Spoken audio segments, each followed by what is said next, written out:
Hi all. Ragi சேமியா ஈஸியாக டேஸ்டியாக எப்படி பண்ணுறதுன்னு பார்க்கலாம். இதுக்கு ஒரு பாக்கெட் ராகி சேமியா எடுத்துகிட்டு ஃபுல்லாக தண்ணி ஊற்றி ஒரு 10 நிமிஷம் ஊற வச்சுக்கோங்க.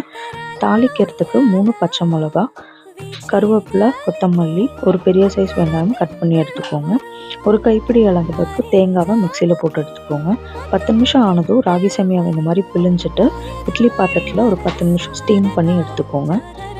இப்போ தாளிக்கிறதுக்கு ஒரு கடாயில் 2லேருந்து 3 டேபிள் ஸ்பூன் ஆயில், 1 டீஸ்பூன் கடுகு, 1 டீஸ்பூன் கடலைப்பருப்பு, பச்சை மிளகா, வெங்காயம் போட்டு நல்லா வதக்கிக்கோங்க. வெங்காயத்துக்கு தேவையான உப்பு இப்போ ஆட் பண்ணிக்கோங்க.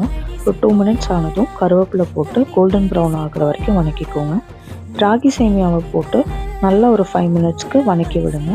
சேமியாவுக்கு தேவையான உப்பு போட்டுட்டு கொத்தமல்லியும் போட்டு ஒரு 5 மினிட்ஸ் மறுபடியும் நல்லா வதக்குங்க.